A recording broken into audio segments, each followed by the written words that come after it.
Bonjour à toutes et à tous et bienvenue dans cette série de podcasts consacrée à la question de la gestion de crise en partenariat avec Rennes School of Business.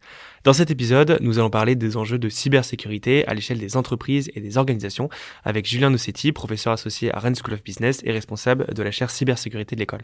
Alors Julien, bonjour. En premier lieu, est-ce que vous pouvez détailler votre parcours en quelques mots ? Très volontiers. Donc, je suis effectivement professeur associé à Rennes School of Business et j'ai lancé cette chaire cybersécurité à l'automne dernier. Et à la rentrée prochaine, nous proposerons différentes formations sur ces thématiques ô combien stratégiques. Je suis rentré dans les sujets numériques et cyber il y a un peu plus de 10 ans par la Russie, qui était effectivement un prisme très particulier, mais peut-être très utile aussi dans ce contexte géopolitique très particulier. Et j'ai passé 10 ans comme chercheur à l'IFRI, l'Institut français des relations internationales, donc avec pour responsabilité nos recherches et activités de conférences sur ces thématiques. Je suis par ailleurs enseignant aux écoles militaires de Saint-Cyr, Coët-Quidan, où j'enseigne les relations internationales et les sujets cyber. Et je suis aussi chercheur au centre GEOD, Géopolitique de la datasphère, qui est rattaché à l'Université Paris 8 et qui traite de tous ces enjeux numériques et cyber. Merci pour cette présentation. Alors d'abord peut-être pouvons-nous revenir à la définition du mot cybersécurité qui, on l'a dit, n'est pas forcément limpide pour tout le monde en tant que cette discipline est relativement récente. Simplement donc de quand date ce terme, à quoi renvoie-t-il exactement et depuis quand cet enjeu est-il devenu prépondérant et notamment pour les entreprises puisque c'est ce qui nous intéresse aujourd'hui. Alors effectivement, ce terme de cybersécurité, il est à la fois, il n'est pas neuf, il n'est pas inédit.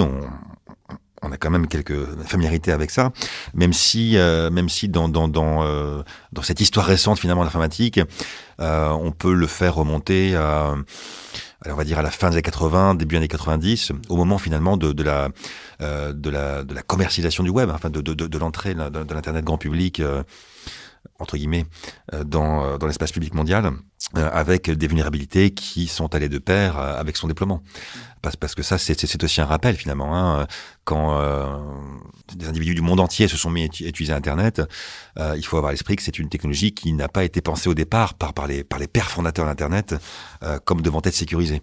Donc ça, ça rappelle aussi toute l'idéologie très libertaire, voire libertarienne, propre aux pionniers californiens d'Internet. Donc ces considérations de sécurité n'ont pas du tout été pensées, n'ont pas du tout été intégrées au départ. Et c'est aussi pour ça, c'est une des raisons qui explique pourquoi il y a autant de vulnérabilités, de failles dans toute cette architecture finalement numérique globale. D'accord, oui, très clair. Alors maintenant, si on se focalise du coup davantage sur ces entreprises qui sont effectivement de plus en plus concernées par ces enjeux de cybersécurité, est-ce qu'au niveau macro, il y a des secteurs qui sont plus concernés que d'autres et voire est-ce qu'il y a des secteurs qui ne sont pas du tout concernés par ces enjeux de cybersécurité ? Alors, aucun secteur aujourd'hui n'est épargné par ce risque cyber, si on le catégorise comme tel.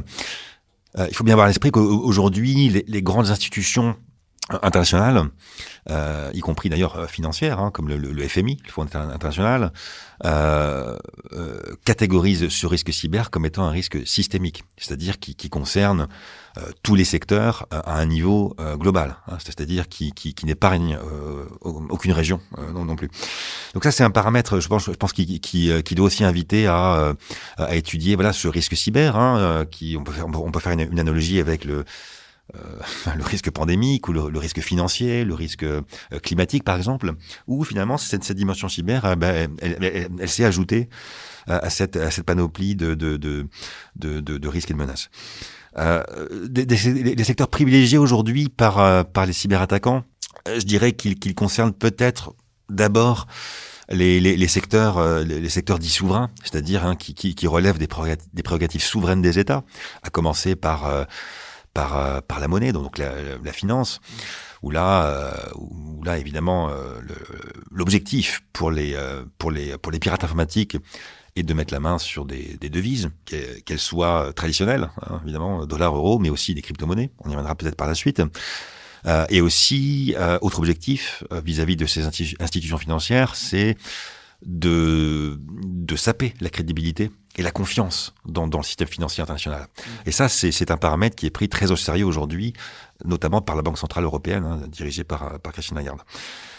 Donc la finance d'une part est vraiment voilà peut-être le secteur le plus emblématique de ce risque cyber, avec en contrepoint de cela le milieu des assurances qui sont concernés d'extrêmement près par la multiplication de ces vulnérabilités cyber. Et il se pose aujourd'hui la question et l'enjeu de savoir si ce risque cyber, si les cyberattaques peuvent être assurées. Ce qui peut peut-être sembler moins prioritaire, un peu moins prégnant dans nos esprits, mais qui, en termes économiques, se chiffre à coût de milliards de dollars chaque année. Et ça, aujourd'hui, voilà, les grands acteurs économiques, les grands comptes sont aujourd'hui tous sensibilisés par cet enjeu de l'assurabilité de ces risques cyber. Autre secteur qui est concerné de très très près, et souverain aussi par ailleurs, par cette multiplication des cyberattaques, c'est le monde de la santé dans sa globalité, avec peut-être un accent sur les systèmes, les réseaux hospitaliers. Ça, c'est un paramètre dont on entend beaucoup parler, bien sûr, depuis la crise de Covid-19, qui a vu se multiplier les cyberattaques visant des hôpitaux.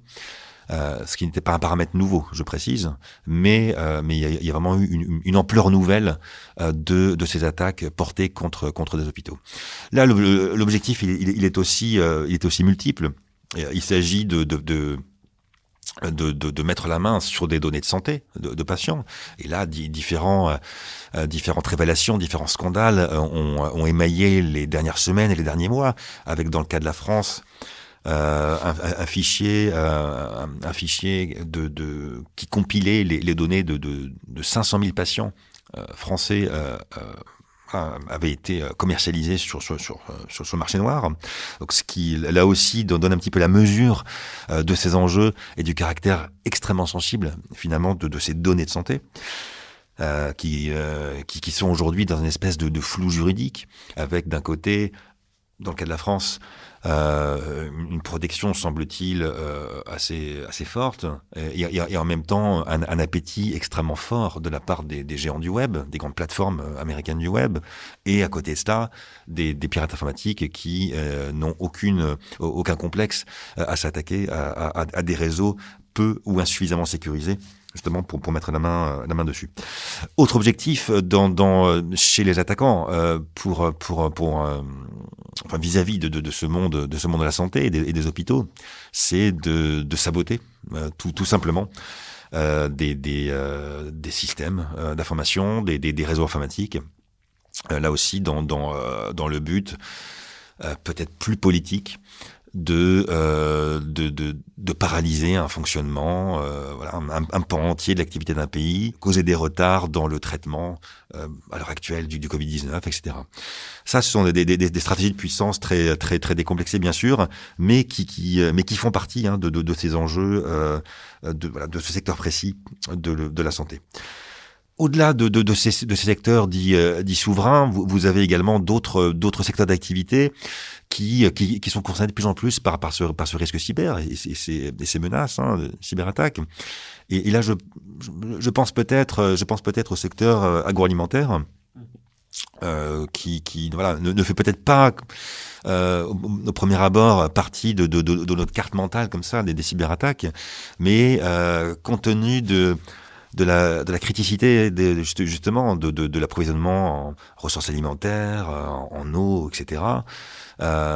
Compte tenu aussi du changement climatique et des différents foyers de crise qui peuvent émerger dans différents points du globe par rapport à des épisodes d'intense chaleur ou de catastrophes climatiques.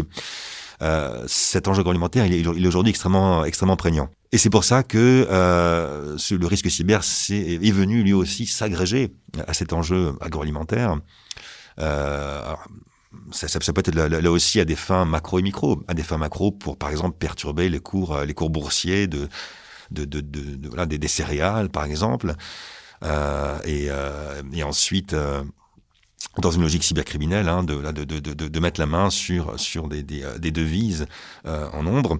Et dans une optique micro, là, ça peut être pour s'accaparer des brevets ou la propriété intellectuelle sur tel outil agricole, sur tel savoir-faire, etc. Et vous avez au-delà de ce secteur d'activité très particulier, vous avez aussi les secteurs éducatifs dans sa globalité, hein, qui malheureusement n'est pas non plus épargné par les appétits de part et d'autre différents acteurs.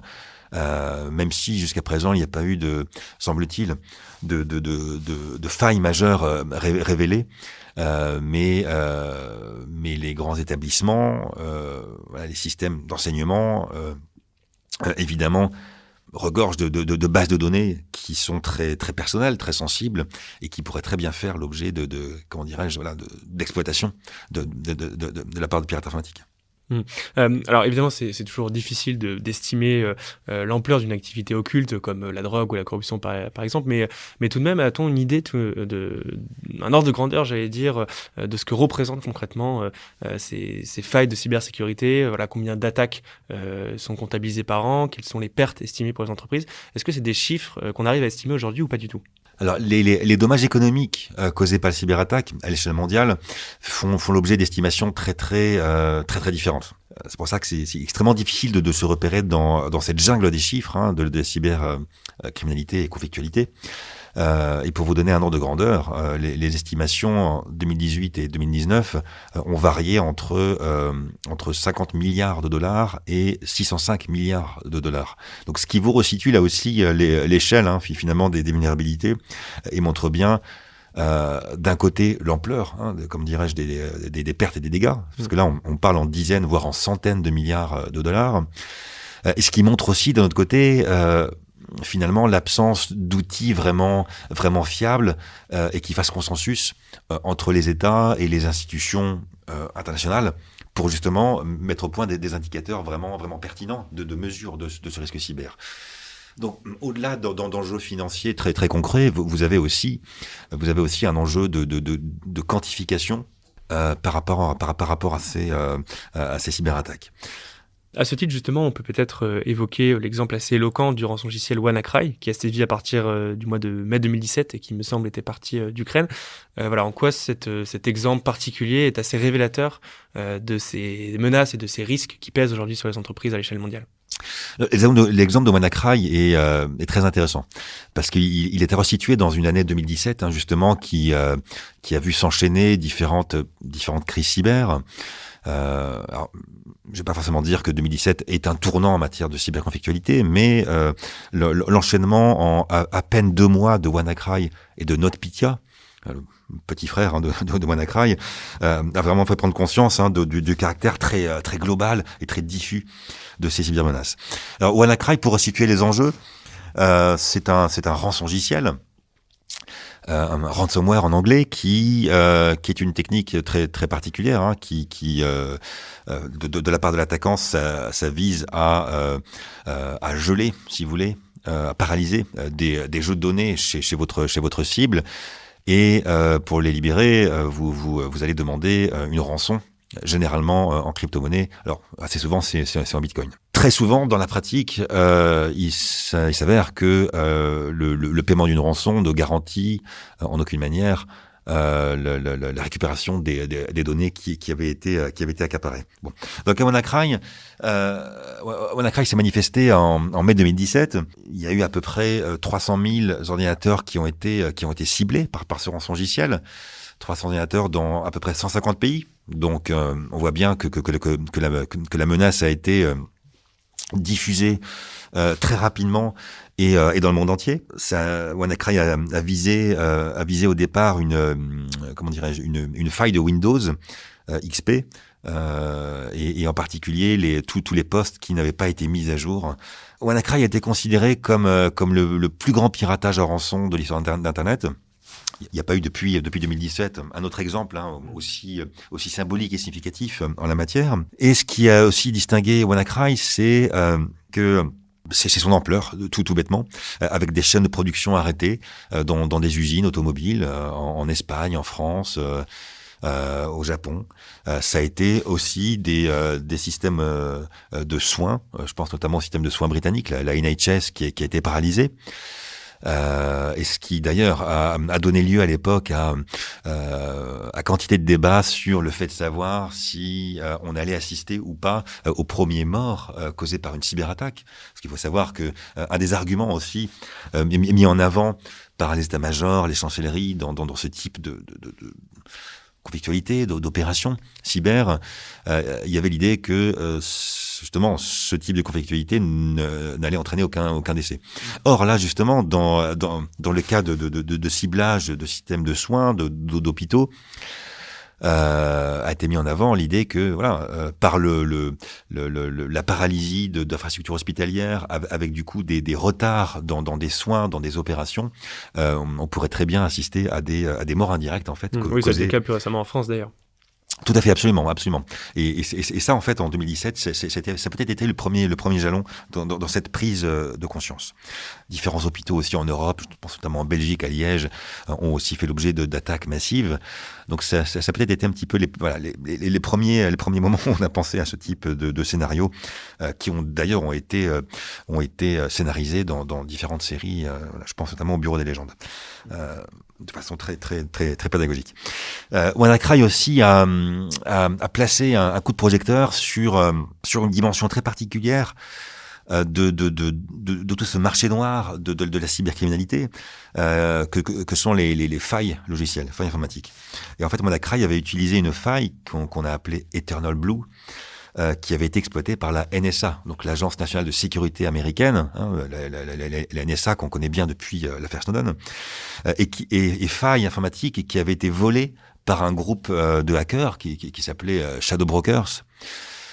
Et qui a perpétré cette attaque. Alors évidemment, il y a eu différentes séquences dans la volonté et l'effort d'attribution de WannaCry à un État ou à un acteur privé. Par exemple, les soupçons se sont d'abord portés à la Russie, compte tenu du passif attribué à ce pays en la matière. Mais les différentes enquêtes, les différentes traces techniques qui ont été trouvées par la suite par les différents services de renseignement du monde entier ont plutôt fait penser à des modalités techniques qui rappellent la Corée du Nord. Bon, sans qu'il y ait eu pour autant d'attribution directe faite au régime nord-coréen. Et ça, c'est un point aussi important. Pourquoi je mentionnais que ces failles logicielles sont aujourd'hui très sensibles dans ce marché global de la cybersécurité, parce qu'elles font l'objet d'échanges, de marchandages entre acteurs économiques, entre groupes de hackers, entre États, etc. Et ça, c'est quelque chose qui participe de la perpétuation de cette menace cyber qui vise, il faut peut-être aussi le rappeler ici, peut-être moins les États, même si c'est souvent l'aspect le plus médiatisé, que les acteurs économiques, qu'ils soient petits, des petites et moyennes entreprises, des TPE aussi, et aussi des grands comptes. Et ça, c'est un paramètre important parce que les conséquences, les dégâts économiques peuvent être extrêmement importants. J'ai mentionné il y a quelques instants quelques chiffres, quelques estimations de ces dégâts cyber. Mais on est vraiment dans un cas de figure où on peut assister à la multiplication de ces vulnérabilités et de ces acteurs économiques ciblés, sachant que pour la grande majorité d'entre eux, il n'y aura pas nécessairement les budgets dégagés pour parer à ce type de risque. Alors justement, la question peut paraître un peu provocante, mais quel est finalement le modèle économique de ces hackers et question sous-jacente, quelle est la part en réalité des entreprises qui cèdent au chantage et notamment donc au rançon logiciel avec l'affaire WannaCry que vous avez évoqué il y a peu. Alors le business model des hackers, dans sa majorité, il va relever de la cybercriminalité. C'est-à-dire de logique mafieuse, très classique, auquel se sont agrégées cette dimension cyber avec l'exploitation de tout ce que peut apporter la numérisation des activités économiques et humaines. Ce modèle économique, en fait, il est apporté par différentes techniques, différentes modalités. Alors ça peut être le spam qui aujourd'hui génère des milliards de dollars de revenus annuels à ces groupes mafieux. Ça peut être aussi, et je l'ai rappelé aussi, hein,